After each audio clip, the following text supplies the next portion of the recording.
Kita buka di Yesaya 60 ayat yang kelima. Ini adalah tema bulanan kita. Kita baca sama-sama ya.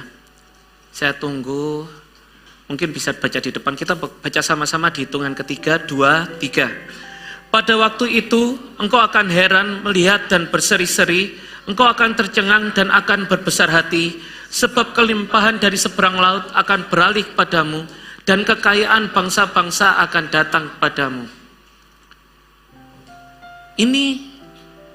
Ayat ini ketika gembala kita mencanangkan bulan ini, kita ngomong tentang kelimpahan dari seberang laut akan beralih kepadamu dan kekayaan bangsa-bangsa akan datang kepadamu. Ini bukan semata-mata, oh ini bulan, kita ada-adakan kayak gitu ya. Hati gembala kita, hati setiap orang-orang di atas kita selalu mendoakan yang terbaik buat setiap kita. Kalau ngomong tentang kelimpahan, ngomong tentang kekayaan dipindahkan dalam setiap kehidupan kita. Di ibadah yang pertama tadi saya ngomong tentang warisan. Ada yang harus kita wariskan juga kepada anak-anak kita.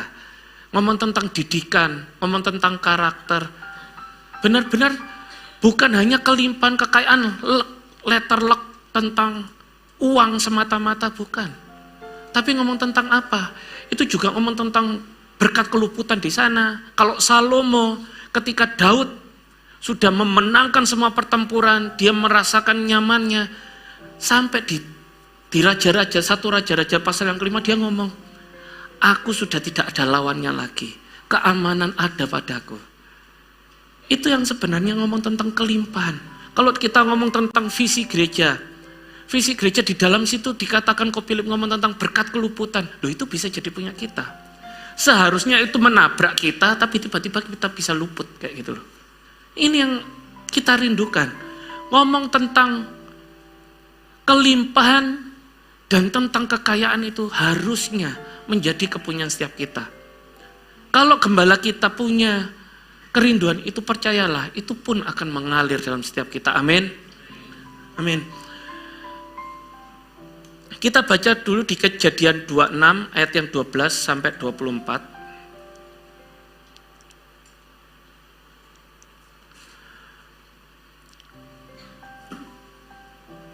Maka menaburlah Ishak di tanah itu, dan dalam tahun itu juga ia mendapat hasil 100 kali lipat, sebab ia diberkati Tuhan. Dan orang itu menjadi kaya, bahkan kian lama kian kaya, sehingga ia menjadi sangat kaya.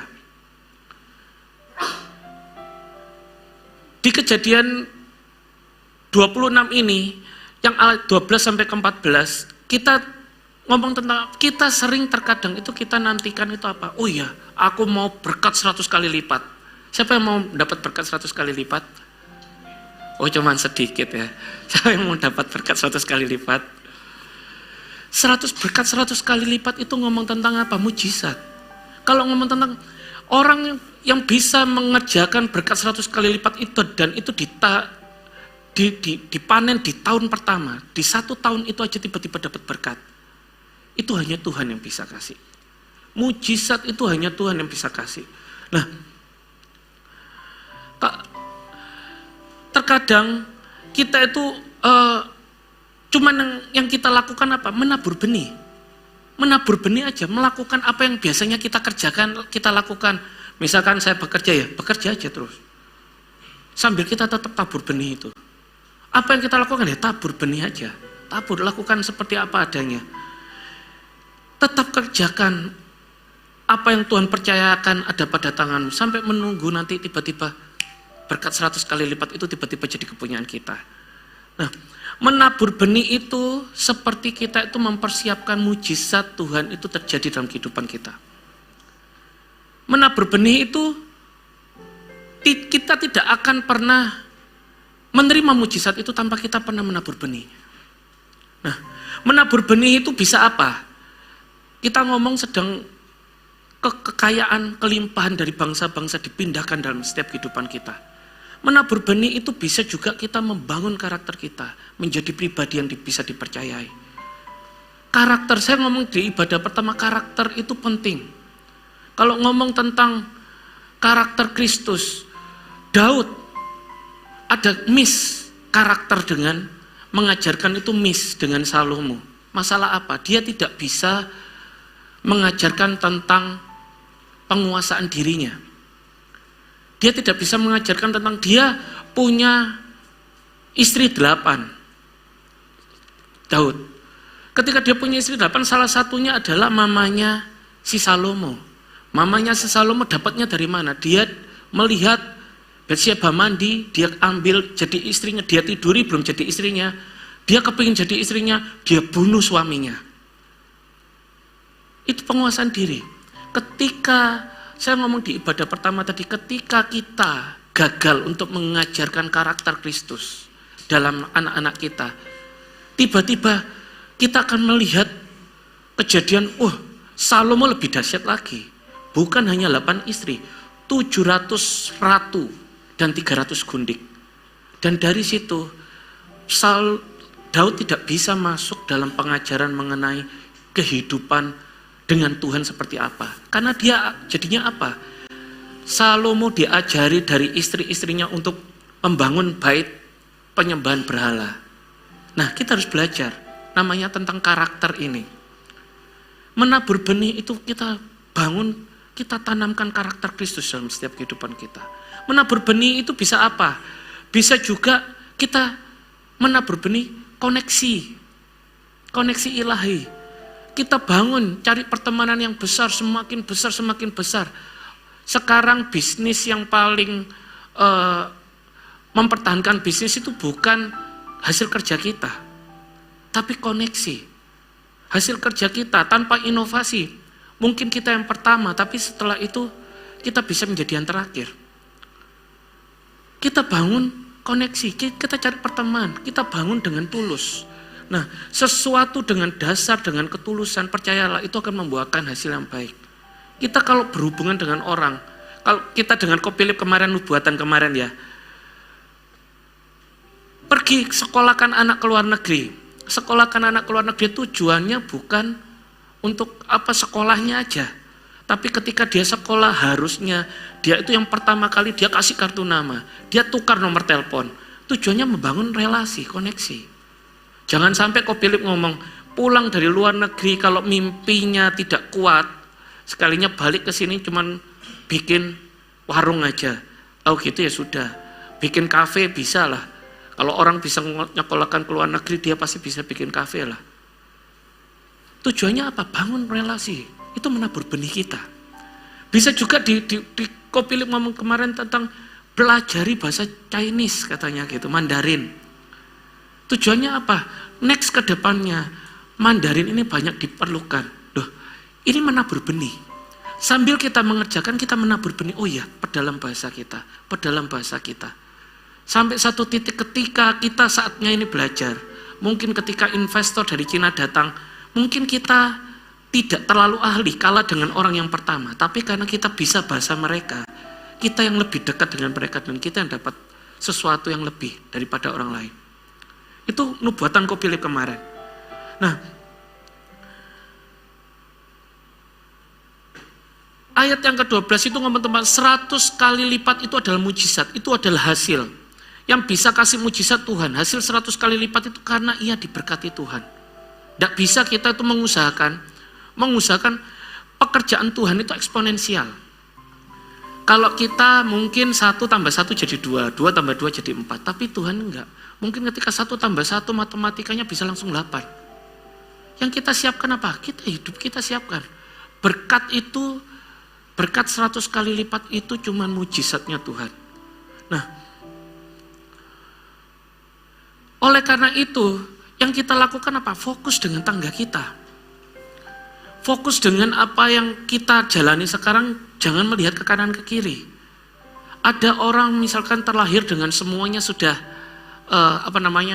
berada. Itu bukan jaminan juga. Ada orang yang terlahir, aku kekurangan, tapi aku mengusahakan segala sesuatu. Yang penting apa? Kita tetap kerjakan. Masalah 100 kali lipat Tuhan bisa membalikkan telapak tangan.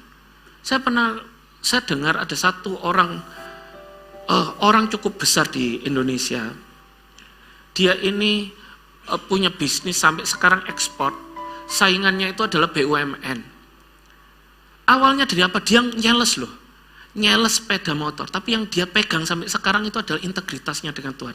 Karakter Kristus itu benar-benar nyata dalam kehidupannya. Kalau di sini dikatakan orang itu menjadi kaya, makin kian lama makin kaya, sehingga ia menjadi sangat kaya. Di dalam bahasa Inggrisnya sangat kaya yang terakhir itu prominent, famous. Dia kayaannya, segala sesuatu yang dia dapat tiba-tiba itu menjadi sangat besar sekarang itu. Karena apa? Dia pegang apa yang menjadi janji Tuhan di dalam kehidupannya. Nah, di bahasa Inggrisnya ketika ini dikatakan ia mendapat hasil 100 kali lipat sebab ia diberkati Tuhan. Bahasa Inggrisnya ngomong he reaped in the same year, di tahun yang sama, 100 times, 100 kali apa yang dia tabur. Apa yang dia tabur? Hal yang pertama ketika kita ngomong tentang menabur benih itu mulai dari apa? Menabur dengan apa yang kita punya. 100 kali lipat tidak akan terjadi kalau kita sendiri tidak sengaja menabur sesuatu. 100 kali lipat itu tidak, mujizat Tuhan tidak akan terjadi kalau kita itu tiba-tiba tidak menabur apa-apa. Perumpamaan, kita pernah dengar perumpamaan 1 talenta, 5 talenta, 2 talenta sama 5 talenta. Ada satu hamba, saya sorot satu hamba, dikasih Tuhan 1 talenta. Yang dia lakukan apa? Dia tak sembunyikan, dia kubur dalam tanah. Ketika dia tidak mengerjakan apa, dia tidak melakukan apa itu menabur benih. Apa yang dia dapat? Ya tidak ada. Tuhan mengerjakan 100 kali lipat itu dengan apa yang dia tabur. 5 talenta jadi 10 talenta. Bahkan mungkin dari antara kita mungkin itu sebenarnya kita curiga dengan Tuhan. Tuhan di situ dikatakan, Tuhan kamu itu jahat. Kamu menabur di mana kamu tidak menuai. Salah. Kamu menuai di mana kamu tidak menabur. Kebalik ya. Nah, mungkin kita curiga, sedang curiga dengan Tuhan. Mungkin curiga kita itu, oh aku punya talenta apa? Aku tidak punya apa-apa. Apa yang bisa? Kita cuma melihat orang lain, ketika kita melihat orang lain, enak orang lain itu sudah ada modal duluan, aku ndak ada. Tidak belajar dari apa yang kita pegang. Dan Tuhan yang menjadikan berlipat-lipat kali ganda. Nah, apa yang harus kita lakukan? Cek, pasti. Saya katakan pasti, paling nggak ada 1 talenta yang Tuhan taruh dalam setiap kehidupan kita. Ada 1 talenta itu. Percaya dengan 1 talenta itu Tuhan akan bisa mengembangkan menjadi lebih banyak lagi. Berkat Tuhan 100 kali lipat. Itu bukan 100 kali lipat setelah 10 tahun. Dikatakan di sini 100 kali lipat di tahun yang sama dari apa yang dia tabur karena dia diberkati oleh Tuhan. Berkat 100 kali lipat itu akan terjadi dalam hidupmu sebanding dengan apa yang kita tabur. Perhatikan apa benih, apa yang kita tabur dan serahkan kepada Tuhan. Kerjakan bagian kita. Tuhan yang melakukan sisanya. Menabur benih itu sama seperti ini loh. Kita kepingin mujizat terjadi. Ada roti boy. Roti boy orang anak kecil itu kasih ke Tuhan. Siapa punya makanan? Dia kasih 5 roti 2 ikan. Aku Tuhan kasih 5 roti 2 ikan. Dari hal yang sepele, ini yang aku punya, aku kembalikan ke Tuhan. Di tangannya para rasul, dia pecah. Wih, pecah kasih loh, utuh lagi, kasih utuh lagi. Terjadi di mana? Di tangannya kita. Mujizat, ini selalu ngomong tentang mujizat. Karena tidak bisa 100 kali lipat tiba-tiba terjadi. Dan dia tiba-tiba dalam tahun itu menjadi sangat kaya. Karena apa? Tuhan menyertai dia. Mujizat itu harusnya terjadi itu bukan di tangan orang lain. Bukan berasal dari luar. Kalau dari luar itu contoh apa? Lotre misalkan. Oh tiba-tiba undian 109, oh dapat 10 miliar misalkan gitu. Wah senang. Tapi berapa banyak orang yang ketika mendapat itu dalam kondisi yang tidak siap, hati yang gak siap, akhirnya kembali jadi gelandangan kok. Kembali jadi gelandangan, hidupnya jadi gak karu-karuan. Dalam alkoholik semuanya. Banyak hal terjadi. Yang kita mau apa? Kita siapkan dulu hidup kita. Start dari apa yang kita punya, setia dari apa yang kita punya. Kita dipercaya perkara kecil, Tuhan percayakan lagi perkara besar. Ketika kita setia perkara besar, Tuhan percayai perkara yang jauh lebih besar dari setiap kehidupan kita. Amin. Berkat 100 kali lipat terjadi di tangan kita. Perannya itu siapa? Tuhan. Ketika kita serahkan kepada Tuhan, Tuhan ini yang aku punya, ini yang aku ada, aku kasih ke Tuhan. Jadikan itu berkat. Roti dipecah menjadi besar. Amin. Pernah nggak satu saat itu start dari yang apa yang ada? Ada satu saat itu ketika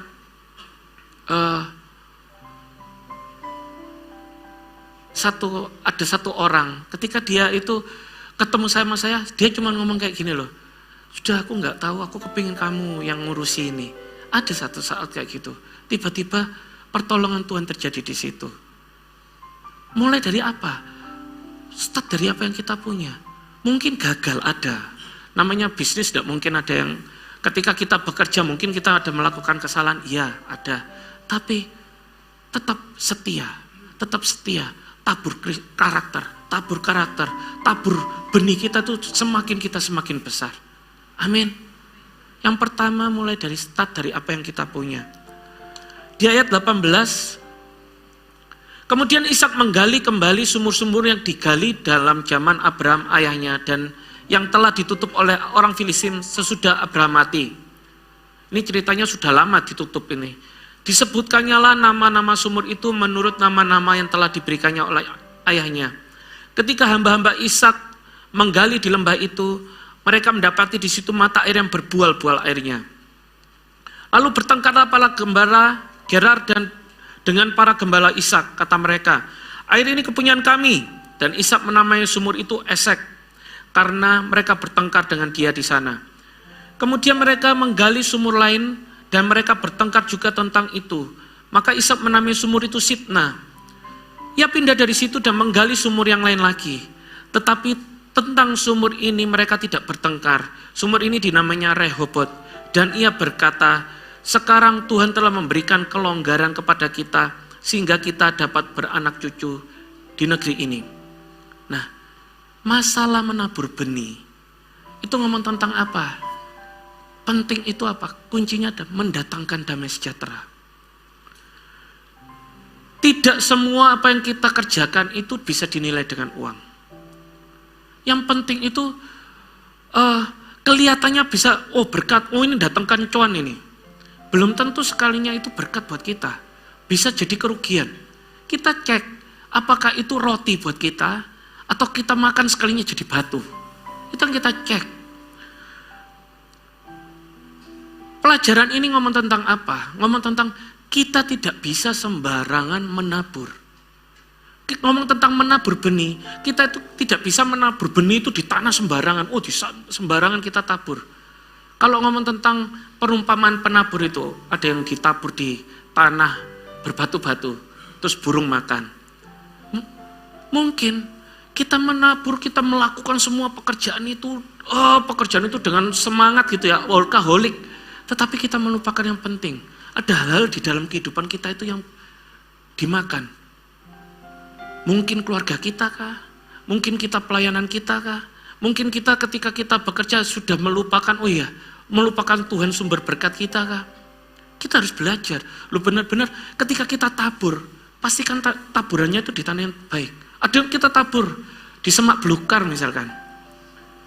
Tabur ketika dia besar, belukar itu menghimpit setiap tanaman kita. Kita cek, apakah ketika kita tabur di tempat yang mungkin tidak cocok, ketika dia semakin besar, itu yang mendatangkan kecemasan dalam setiap kehidupan kita kah? Semakin besar, semakin dipakai besar juga, lingkungan itu semakin menekan kita. Nah, ini yang kita cek.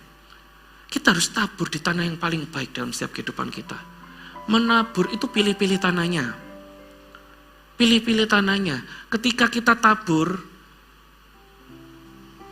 benar-benar itu tanah itu bisa berbuah 20 kali ganda, 60 kali ganda, 100 kali ganda. Karena apa? Kita tabur di tanah yang tepat. Kuncinya apa? Balik lagi ketika intinya itu membawa damai sejahtera. Karakter Kristen, kenapa diomongi di sini itu famous? Karena dia diberkati Tuhan. Salib Tuhan itu ada di depan mata kita. Apa yang kita kerjakan, apa yang kita buat, selama Tuhan itu kita taruh di depan kita dan kita di belakangnya Tuhan, percayalah, itu akan mendatangkan damai sejahtera buat kita. Kuncinya apa? Ada sesuatu ketika, jangan sampai seperti di sini dikatakan, ketika dia gali sumur, bukan esek itu ngomong tentang kelahi, bertengkar. Ketika disitnah, kelahi lagi. Kita cari Rehobotnya kita. Cari tempat di mana ketika kita menabur benih itu, kita mengerjakan itu mendatangkan damai sejahtera buat kita. Banyak kok dalam setiap kehidupan kita, percaya. Tuhan itu selalu menyediakan damai sejahtera dalam setiap kehidupan kita. Susah itu bukan, apa yang kita kerjakan susah, kelihatannya belum berhasil, itu bukan berarti, wah tidak ada damai sejahtera karena kesusahan. Enggak. Damai sejahtera itu ngomong, damai sejahtera itu melampaui segala akal. Damai sejahtera melampaui segala akal itu kayak gimana? Kalau damai sejahtera melampaui segala akal, kita misalkan hidup dalam hutang pun, tapi kita bisa tenang karena Tuhan itu ada di dalam kita. Itu damai sejahtera, kita masih bisa tidur enak. Utang banyak, kita masih bisa tidur enak. Itu karena ada damai sejahtera Tuhan. Bukan masalah susah. Kalau susah, itu ngomong tentang setiap perjuangan tidak ada yang gampang. Tetapi apa yang kita perjuangkan, itu benarkah mendatangkan damai sejahtera buat setiap kita atau enggak? Apa yang kita perjuangkan, apa benar-benar dalam setiap kehidupan kita, bisnis atau apapun, cari. Intinya itu damai sejahteranya Tuhan lah. Di situ ada damai sejahtera Tuhan, di situ ada perkenanan Tuhan, di situ ada penyediaan Tuhan. Amin. Tidak sampai di situ, di ayat yang ke-23, dari situ ia pergi ke Beersheba. Luar biasa loh. Yakub ini sudah ngomong tentang kaya, itu kaya banget. Sampai dia diusir-usir, ayo kamu pergi ke lembah aja. Diharap di lembah dia tidak bisa hidup, dia ternaknya banyak. Tiba-tiba dia gali sumur, dia jadi perusahaan aqua yang pertama, kayak gitu ya. Dia bangun tiba-tiba dapat air. Kemana dia pergi? Di situ ada air. Diusir orang nggak apa-apa, pindah lagi dia dapat air. Sampai di Rehobot, dia itu juga, oh ya, kita beranak cucu di sini, kita tumbuh di sini. Tapi nggak sampai situ. Di ayat 23, dia ngomong, pergilah dari situ dia ke Beersheba. Ada satu hal ketika kita ngomong tentang menabur benih, itu tuh ngomong tentang, itu sepanjang umur hidup kita harus menabur benih. Tidak ada misalnya kita, oh ya sudah selesai, Rehobotku sudah ada, selesai. Tidak, ada Beersheba. Ada Beersheba, kita berangkat ke Beersheba. Nah, Beersheba itu ngomong tentang apa? Kita ini untuk tetap terus bergerak. Tetap terus bergerak. Kunci tetap terus bergerak itu ngomong tentang apa? Ada hal yang kita ini sering itu adalah, oh ya sudah puas. Aku sudah dapat apa yang aku punya, aku sudah dapat apa yang aku pingin, aku jadi puas, sudah cukup. Tahu nggak Bapak Ibu, ketika perasaan puas itu muncul, itu biasanya sama seperti saya lihat mami saya. Mami itu sama dengan kayak ketika dia itu, oh sudah tidak ada yang bisa dikerjakan karena dia sudah tua, sudahlah aku pensiun aja. Ketika kita ngomong stop, tubuh ini semuanya itu sudah ngomong itu shutdown, shutdown, semua jadi off. Yang didapat apa? Tubuhnya juga semakin lemah, penyakit juga semakin banyak. Dia sekarang tidur di ranjang. Di ranjang sudah tidak bisa ngapa-ngapain apa, karena sudah tidak ada, dia itu tidak bergerak. Orang yang bergerak itu tetap hidup, tetap vibrant gitu loh. Nah,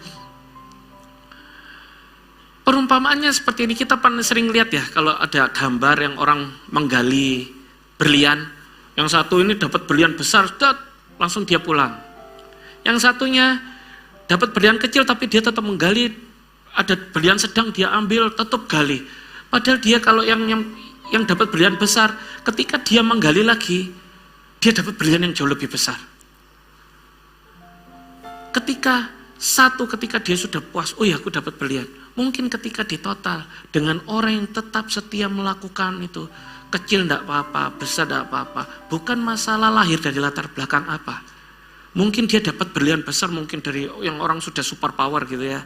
Yang satu, kita mengerjakan dari hal kecil, dapat berlian kecil, berlian sedang, kita nikmati, kita sama-sama terus mengerjakan.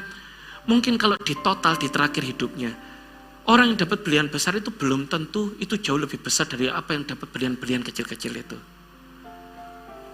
Kita belajar untuk ayo tetap bergerak. Tetap bergerak. Tetap bergerak itu ya mungkin sama seperti inovasi kah?